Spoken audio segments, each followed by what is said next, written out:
is because after they interview Richard Allen on October 13th, and he reconfirms seeing the witnesses, he confirms wearing the clothing worn by the bridge guy.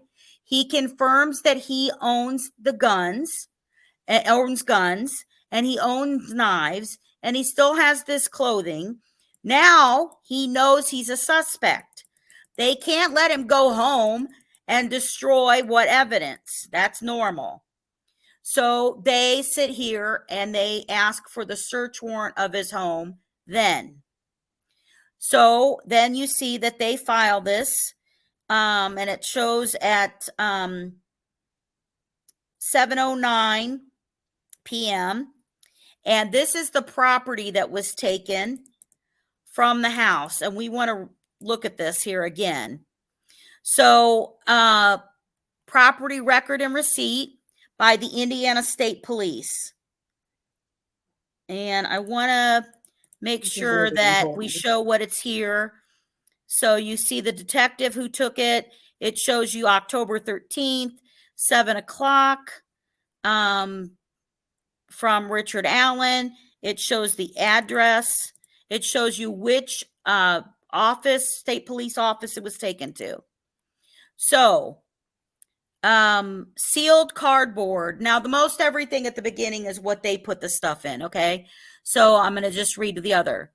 Containing one black Sig Sauer P226 .40 caliber handgun, serial number. Now, let me say this. Remember that when they take guns from other people's house, if it doesn't match the weapon and bullet, then it doesn't match the weapon and bullet that they're looking for. But Richard Allen owns the gun that they're looking for. Then they have the .40 caliber S&W cartridge found in a wooden keepsake box on a dresser between both closets in the master bedroom. Now, I do want to point out that there's a far column. It shows lab exam, and some of these items have a check mark or an X in it, and some do not. So I just want to point that out. So the first two show lab exam. They have a containing one .40 caliber S&W cartridge found inside the Sig Sauer P226 handgun. So there was one inside it. They have two magazines, one filled with 9 .40 caliber cartridge and one with only 8 .40 caliber cartridge.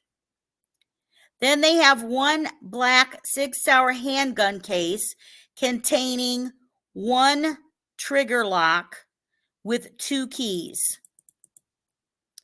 Then they have a paper-wrapped wooden weave box containing 2 AudioVox devices, one silver Motorola flip phone, and it has the codes for all of these, one silver Motorola flip phone, and 4 car chargers, 3 wall outlet charges. Now, I want you to pay attention to how many phones are connected from this. One Lexer compact flash, which is 1 gigabyte memory card.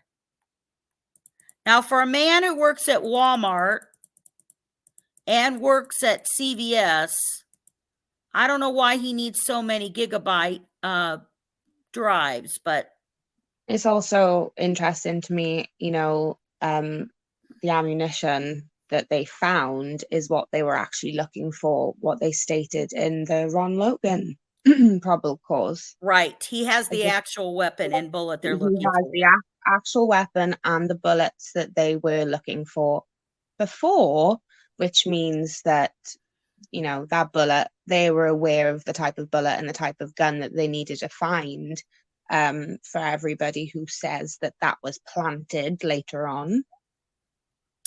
So this particular report is done This one is at 9:47 at night on that same day.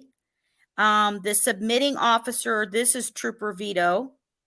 Remember him? He's the one who interviewed Kegan Kline and was part of Kegan Kline's case for the state police.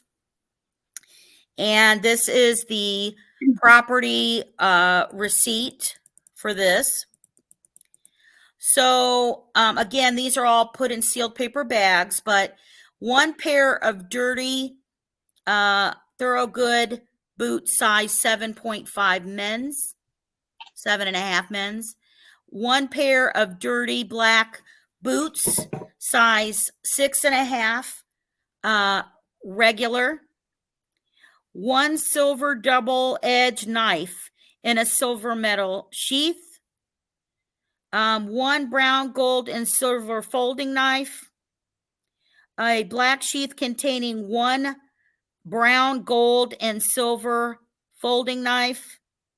One black sheath containing one black handled silver bladed imperial knife. One black sheath containing one foldable knife with a red gold handle. One sheath containing two Ozark trail knives. One black sheath containing one knife with a wood ivory handle and a gold guard. Oh, shoot. See, every time I do that, I always click it just a little too much. All right. And let's see. One rusted old-timer folding knife. One sharp two-bladed folding knife. One black folding Gerber knife. And one black folding knife. A red-handled Crosley multi-tool. One blue multi-tool. One green and gold Indiana National Guard multi-tool. And one black multi-tool. One black sheath containing a brown-handled, silver-bladed saber brown knife. One blue jacket with red stripes, Adidas. One blue quarter zip sweatshirt. One black and green Fox hooded sweatshirt. One black and gray North End coat. One black Carhartt coat. One pair of Timberland boots, size 8. One pair of blue Arizona jeans, size 34-29. Let me go down, make sure I don't overshoot it again. Got paranoia now. I do want to point out one of our discussions also was that, you know, when they talk about stuff that they took in the scene and how broad the scene was marked off so large, you know, it's not just where the girls' bodies were. The crime scene itself was huge. It would go, area. I mean, when you think of where they searched, it was very far. It went from all the way to from the bridge, from the Monon High Bridge, all the way to where the girls' bodies were found was searched, because that would be the whole area that obviously the murder took them. But when it talks about where the bodies are found, you're talking all the way from where the girls' bodies are on the bank, all the way down to the water where evidence was found in the water. The path that they believed would have been taken would have been thoroughly searched from beginning to end where the crime scene was. And if you do, you know, have a little look and research, there are actually images available online of, you know, the crime scene kind of area afterwards where that crime scene tape is still there. And you can see just how large just that area was taped off. And that area was taped off for weeks. I'm not saying it was guarded for weeks, but I am saying it was there for for weeks Yeah. blocked off. And like I said, for a while, the stuff and evidence is searched with the bodies remaining there, with the girls' bodies still remaining there.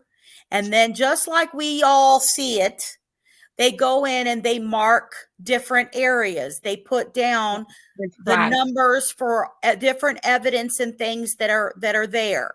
So if the girl sat here and had it. So when they talk about sticks, come on, people.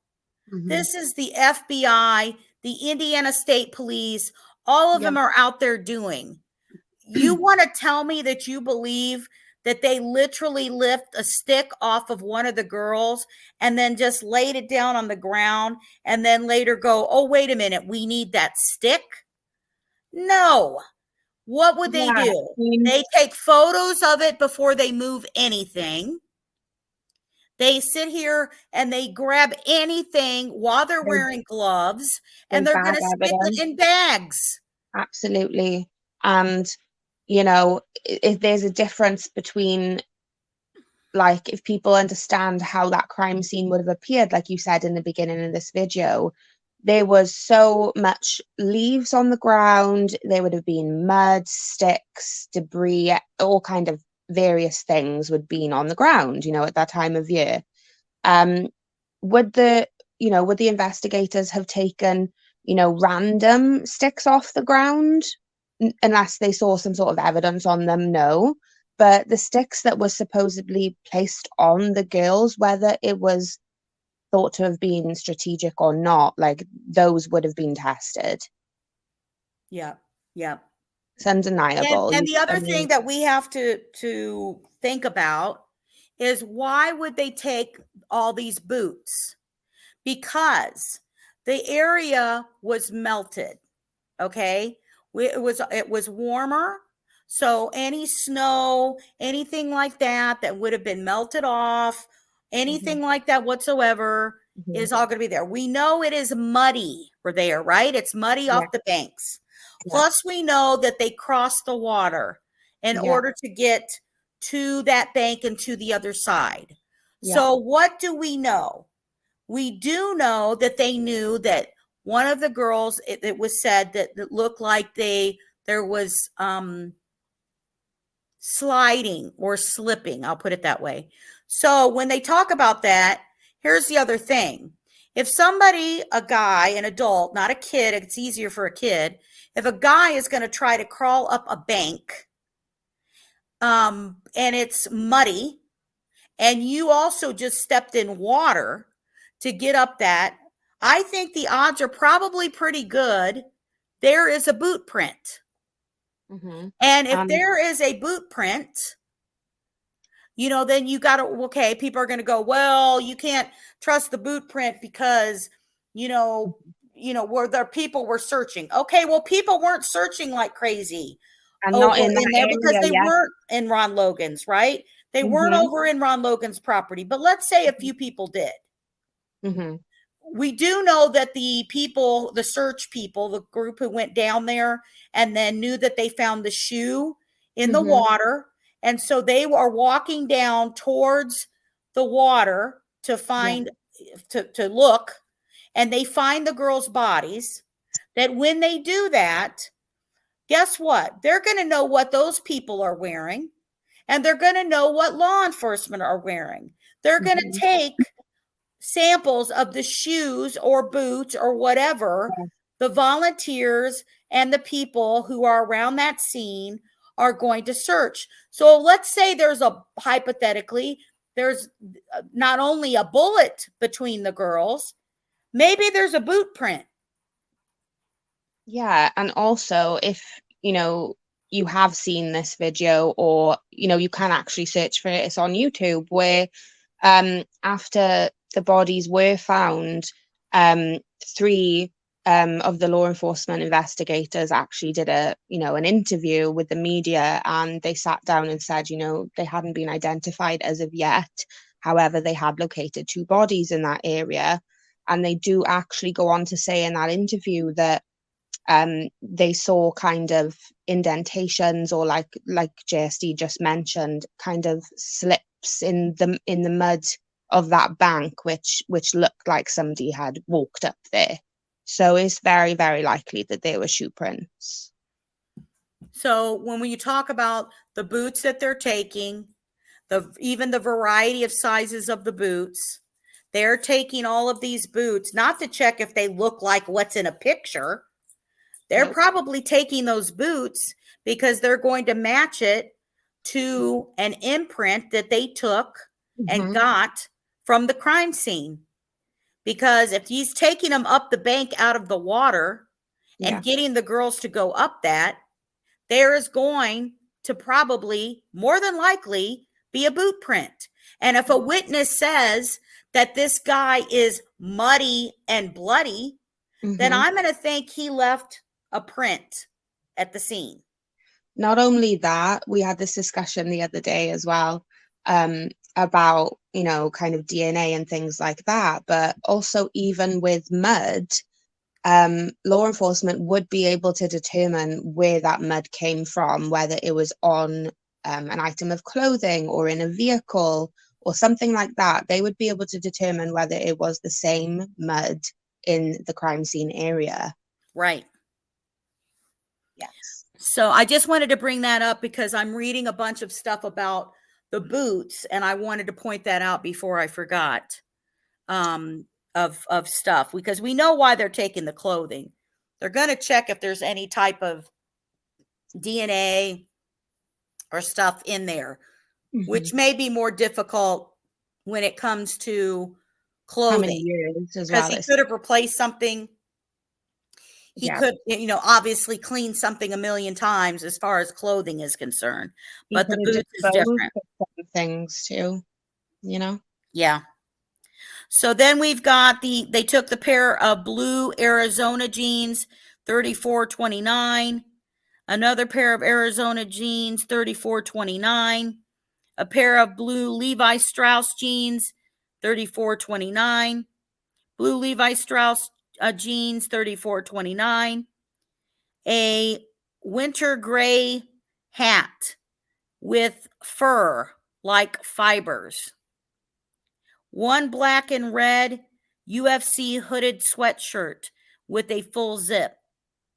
A quarter zip George sweatshirt. One black blue quarter zip Walmart sweatshirt. One blue George sweatshirt with quarter zip. One blue Kenneth Cole sweatshirt. One blue Fruit of the Loom sweatshirt. One blue starter sweatshirt. One black spider hooded sweatshirt. One blue sweatshirt with an old label. One blue Adidas sweatshirt. One brown fitted cap with a small bill.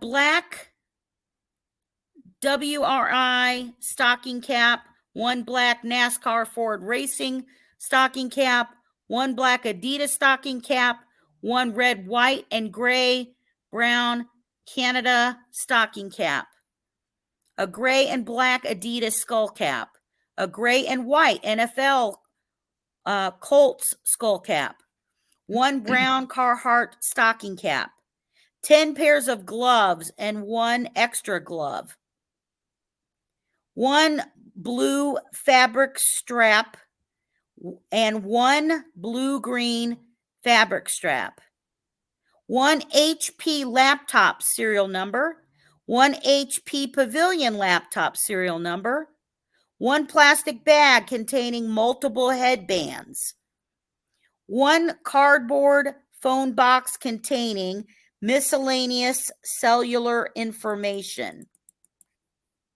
one Winchester Supreme Elite empty ammo box, one small envelope containing one Cruiser Micro 2 gigabyte flash drive with Rick on the back. I think that's interesting by itself. That inside, so it's not an envelope they put it in. It is a sealed envelope, but it was, they put in that sealed envelope Mhm. an envelope that contained His a name on flash it. drive with 2 gigabytes with And his name on it. you know what comes to my head when I think about that? Yes, he could have put his own name on it and just put it in an envelope for whatever reason, but it just immediately makes me think that that was given to him by somebody and they put his name on it to make sure they gave him the right one. It's just Well, or he puts his name interesting on it because he doesn't want anybody else to touch to it. use it and in an envelope. Yeah, Then he interesting. has 1 terabyte Western Digital hard drive, which I think is interesting that he has a hard drive separated out. And that's something they were also looking for when they stated things they were looking for in the Oh yeah, roundup. we're looking for any What was way it that he called? could have communicated with someone. Remember the whole Mhm. Anthony Shot stuff in there. So we've got Oh, one Samsung phone in a floral case. We have a miniature katana with a red tassel. We have 1 black sheath and 1 Rapella fillet knife from the garage. 1 black sheath and 1 the best defense knife from the garage. 1 black external hard drive and cord with the serial number. 1 smaller envelope containing 1 black iPod serial number. 1 smaller envelope containing 1 32 megabyte SD card and 1 256 megabyte SD card. 1 black sheath with an animal imprinted on the front and 1 large wooden handled knife with a rusted blade from the garage. 5 miscellaneous vehicle chargers. 9 miscellaneous wall outlet chargers. Miscellaneous phone accessories. 1 HP laptop charger. 2 pagers, 1 black and 1 blue. 3 Motorola and 1 LG flip phones. 1 LG Verizon smartphone. A cardboard box containing 1 LG Verizon side slide smartphone. 1 Motorola Verizon smartphone. 3 older cell phones. 1 AudioVox, 1 Nokia, and 1 Motorola. 1 cardboard box containing 1 Nokia 7705 twist cell phone and documents. 1 Gammon Street Pilot C340 device, 2 cords, and documentation. Plastic bag containing a custom vehicle operations motorcycle cover bag containing a motorcycle cover. A black Pixel 3A XL cell phone, MEID number, with a black OtterBox case. A black Samsung Galaxy A425G serial number with a brown case. Let's see, a sealed paper bag sealed by Steve Mullins containing 1 Aquafina water bottle. Well, we know why that was taken. We always found it interesting how they named that person that sealed that piece of evidence. They don't do that anywhere else. Yep. A silver LG singular wireless flip phone.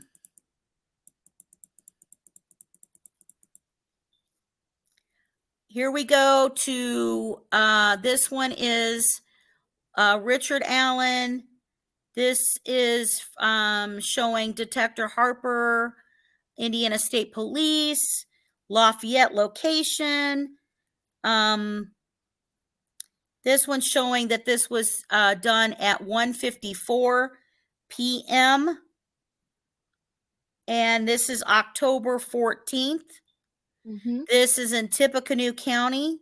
And this is actually at the West Lafayette address here. So this does not say completed at there because the car was taken.